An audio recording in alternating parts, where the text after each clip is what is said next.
Hello everyone, once again welcome back to my YouTube channel. ഇന്നത്തെ വീഡിയോയിലൂടെ നിങ്ങളുമായി share ചെയ്യാൻ പോകുന്നത് നിങ്ങളുടെ ലൈഫിൽ നിങ്ങൾ ഏറെ ഇഷ്ടപ്പെടുന്ന ഒരു വ്യക്തി എന്തെങ്കിലുമൊക്കെ ഒരു ചെറിയ മിസ്അണ്ടർസ്റ്റാൻഡിങ് അല്ലെങ്കിൽ ചെറിയൊരു സൗന്ദര്യ പിണക്കം വഴി ആ ഒരു റിലേഷൻഷിപ്പിനെ ബ്രേക്കപ്പ് ആയ ഒരു അവസ്ഥ, പക്ഷേ നിങ്ങൾ ഇപ്പോഴും ആ റിലേഷൻഷിപ്പ് കണ്ടിന്യൂ ചെയ്യാൻ ആഗ്രഹിക്കുന്നു അല്ലെങ്കിൽ അവരുമായിട്ടുള്ള ലൈഫാണ് നിങ്ങൾ ആഗ്രഹിക്കുന്നത് എന്നുണ്ടെങ്കിൽ സ്വാഭാവികമായിട്ടും ആ വ്യക്തിയെ നിങ്ങളുടെ ലൈഫിലേക്ക് തിരികെ കൊണ്ടുവരാൻ ആഗ്രഹിക്കുന്നുണ്ടായിരിക്കും.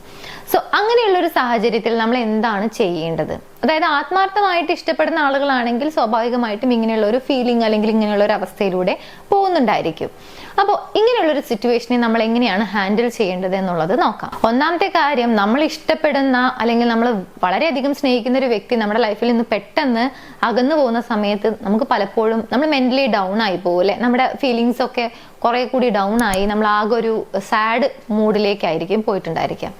അപ്പൊ അങ്ങനെയുള്ള കാര്യങ്ങളെ നമ്മൾ ഒരിക്കലും എന്ത് ചെയ്യരുത്, എൻകറേജ് ചെയ്യാതിരിക്കുക എന്നുള്ളതാണ്. ഒരു പക്ഷെ നമുക്കതിനെ എത്രത്തോളം ചാലഞ്ചിങ് ആയിട്ട് നമുക്ക് നേരിടാൻ പറ്റുമോ അത്രത്തോളം നമ്മളത് നേരിടുക എന്നുള്ളതാണ്. ഫോർ എക്സാമ്പിൾ, നമ്മൾ വളരെ ഗ്ലൂമി ആയിട്ടുള്ള ഒരു അവസ്ഥയിലേക്ക് പോകുന്നു എന്ന് നമ്മൾ മനസ്സിലാക്കി കഴിഞ്ഞാൽ എന്തെങ്കിലും നമുക്ക് ഇഷ്ടമുള്ള മറ്റെന്തെങ്കിലും ഒരു കാര്യം നമ്മൾ കണ്ടെത്തിക്കൊണ്ട് മാക്സിമം നമ്മുടെ ഹാപ്പിനെസ് നമ്മൾ എന്ത് ചെയ്യാം, ഇല്ലെങ്കിൽ കൂടി നമ്മളത് നിലനിർത്താൻ മാക്സിമം നമ്മൾ ട്രൈ ചെയ്യുക എന്നുള്ളതാണ്. ഇത് കുറച്ച് ബുദ്ധിമുട്ടാണെങ്കിലും ആദ്യം നമ്മൾ ചെയ്യേണ്ട കാര്യം ഇത് തന്നെയാണ്. രണ്ടാമതായി നമ്മൾ ചെയ്യേണ്ട കാര്യം, പലപ്പോഴും നമ്മൾ ഇങ്ങനെയൊരു സിറ്റുവേഷനിൽ ആകെ ഹറിബറി ആയിക്കൊണ്ട് നമ്മൾ അവരെ കോണ്ടാക്ട് ചെയ്യുന്നു, നമ്മൾ അവരെ ചേസ് ചെയ്യുന്നു, നമ്മൾ അവരോട് ബെഗ് ചെയ്യാൻ തുടങ്ങുന്നു, ഇങ്ങനെയൊക്കെ ആയിരിക്കും അല്ലെ. അവരൊരു പക്ഷെ നോ കോണ്ടാക്റ്റിലായിരിക്കും, അതായത് നിങ്ങളുമായിട്ട് സംസാരിക്കുന്നില്ല, കോണ്ടാക്ട് ചെയ്യുന്നില്ല, സോഷ്യൽ മീഡിയയിലെല്ലാം ചിലപ്പോൾ ബ്ലോക്ക് ആയിരിക്കും, അങ്ങനെയുള്ളൊരു സിറ്റുവേഷൻ ആയിരിക്കും. അപ്പൊ നമ്മൾ വളരെയധികം ടെൻഷൻ ആവുന്നു അല്ലെ. ടെൻഷൻ ആയിക്കൊണ്ട് ഇനി വിളിക്കില്ലേ അല്ലെങ്കിൽ ഇനി തിരികെ വരില്ലേ, റിലേഷൻഷിപ്പ് ഇനി പാച്ചപ്പ് ആവില്ലേ, ഇങ്ങനെയുള്ള കാര്യങ്ങളൊക്കെ ആലോചിച്ചുകൊണ്ട് ഓവർ തിങ്ക് ചെയ്യാനുള്ള ഒരു സാധ്യതയും ഉണ്ട്. അപ്പൊ ഇങ്ങനെയുള്ള കാര്യങ്ങളെ കുറിച്ചൊന്നും നമ്മൾ ഓവർ തിങ്കിങ് ചെയ്യേണ്ട ആവശ്യമില്ല. നോ കോണ്ടാക്ട് ആണെന്നുണ്ടെങ്കിൽ അത് ആക്സെപ്റ്റ് ചെയ്യുക എന്നുള്ളതാണ്. നിങ്ങളും ചെറിയ രീതിയിൽ നോ കോണ്ടാക്ട് തന്നെ കണ്ടിന്യൂ ചെയ്യുന്നതിൽ കുഴപ്പമില്ല. പക്ഷെ ഇവിടെ ശ്രദ്ധിക്കേണ്ട ഒരു കാര്യം, ഇത് ഡിഫറെന്റ് ആണ് കേട്ടോ ഓരോ കേസിലും. ഇപ്പൊ ചില ആളുകളുടെ നോ കോണ്ടാക്ട് എന്ന് പറയുന്നത് 2-3 ദിവസം ഉണ്ടാവുള്ളൂ, അതുകൊണ്ട് ആ റിലേഷൻഷിപ്പ് പാച്ചപ്പ് ആവും. ചില കേസുകളിൽ ഇത് ഈ ഒരു ഡേയ്സ്, അതായത് നോ കോണ്ടാക്ട് റൂളിന്റെ ടൈം പീരീഡ് ഡിഫറെന്റ് ആയിരിക്കും.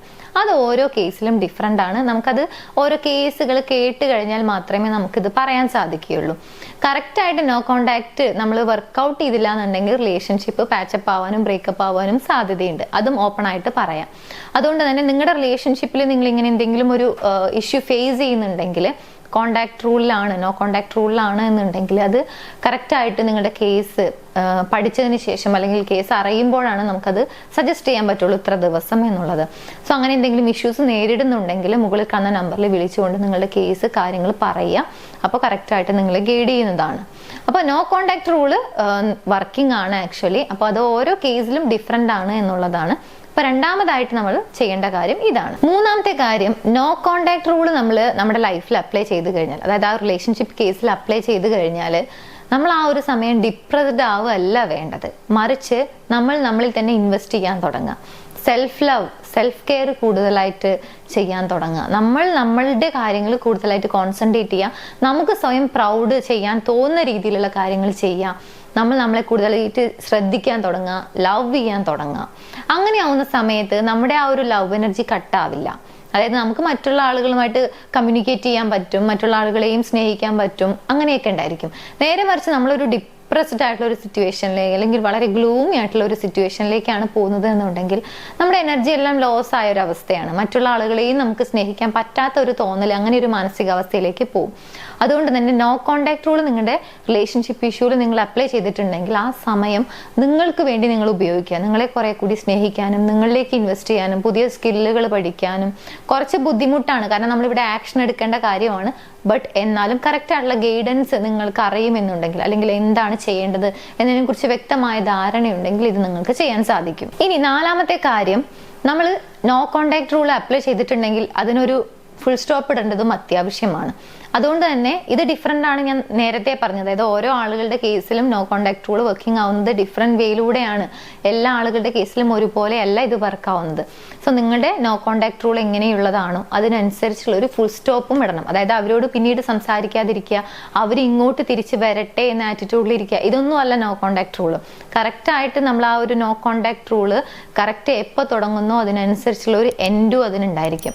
അത് നിങ്ങളുടെ കേസ് കേസിൽ കറക്റ്റായിട്ട് നിങ്ങൾ എന്ത് ചെയ്യുക, വർക്കൗട്ട് ചെയ്യുക. ഫൈനൽ സ്റ്റേജ് അവരുമായിട്ട് കമ്മ്യൂണിക്കേറ്റ് ചെയ്യുക എന്നുള്ളതാണ്. കമ്മ്യൂണിക്കേറ്റ് ചെയ്യുന്ന സമയത്ത് പഴയ കാര്യങ്ങൾ, അതായത് പണ്ട് എന്തൊക്കെ സംഭവിച്ചു, അങ്ങനെ ചെയ്തു ഇങ്ങനെ ചെയ്തു, ആ ഒരു മിസ്റ്റേക്ക് ഉണ്ടായി, ഈ മിസ്റ്റേക്ക് ഉണ്ടായി, ഇങ്ങനെയുള്ള കാര്യങ്ങൾ കൂടെ പറഞ്ഞുകൊണ്ടല്ല നമ്മൾ അവരുമായിട്ട് കമ്മ്യൂണിക്കേറ്റ് ചെയ്യേണ്ടത്. നമ്മുടെ ആവശ്യം, നമ്മുടെ ആഗ്രഹം എന്താണ്? അവരുമായിട്ട് ഒരു ഹാപ്പി ലൈഫ്, ഒരു ഹാപ്പി റിലേഷൻഷിപ്പ് മുന്നോട്ട് കൊണ്ടുപോകുക എന്നുള്ളതാണ്. അതുകൊണ്ട് തന്നെ പാസ്റ്റ് മിസ്റ്റേക്ക് വീണ്ടും ഓർത്തെടുക്കാതെ പ്രസന്റിൽ കോൺസെൻട്രേറ്റ് ചെയ്ത് ഫോർഗീവ് ചെയ്തുകൊണ്ട് മുന്നോട്ട് പോവുക. സോ ഇത്രയും കാര്യങ്ങൾ നമ്മൾ നോ കോണ്ടാക്ട് റൂൾ അപ്ലൈ ചെയ്യുന്ന സമയത്ത്, അതല്ലെങ്കിൽ നിങ്ങൾ ഇഷ്ടപ്പെടുന്ന വ്യക്തിയുമായിട്ട് ഒരു റീയൂണിറ്റ് നിങ്ങൾ ആഗ്രഹിക്കുന്നുണ്ടെങ്കിൽ ഫോളോ ചെയ്യേണ്ട, അല്ലെങ്കിൽ വളരെയധികം ശ്രദ്ധയോടുകൂടി ചെയ്യേണ്ട കാര്യങ്ങളാണ്. സോ നിങ്ങൾ ആഗ്രഹിക്കുന്ന വ്യക്തിയുമായിട്ട് നിങ്ങൾക്കും ഒരു ഹാപ്പി ലൈഫ് ഉണ്ടാകട്ടെ എന്ന് ഞാൻ വളരെയധികം സന്തോഷത്തോടു കൂടി ആശംസിക്കുന്നു. നിങ്ങൾക്ക് റിലേഷൻഷിപ്പ് ഇഷ്യൂ എന്തെങ്കിലും നേരിടുന്നുണ്ടെങ്കിൽ മടി കൂടാതെ അതിന് വളരെ പെട്ടെന്ന് ഒരു സൊല്യൂഷൻ കാണണമെന്ന് ആഗ്രഹമുണ്ടെങ്കിൽ മുകളിൽ കാണുന്ന നമ്പറിലേക്ക് മടി കൂടാതെ വിളിച്ച് അതിനുള്ള സൊല്യൂഷൻ കണ്ടെത്തുക. അത് കറക്റ്റായിട്ട് റിലേഷൻഷിപ്പ് മുന്നോട്ട് കൊണ്ടുപോവുക. അപ്പോൾ ഈ വീഡിയോ നിങ്ങൾക്ക് യൂസ്ഫുൾ ആണെങ്കിൽ മറ്റുള്ള ആളുകളിലേക്ക് ഷെയർ ചെയ്യാൻ മറക്കരുത്. നമുക്ക് മറ്റൊരു വീഡിയോയിൽ കാണാം. താങ്ക്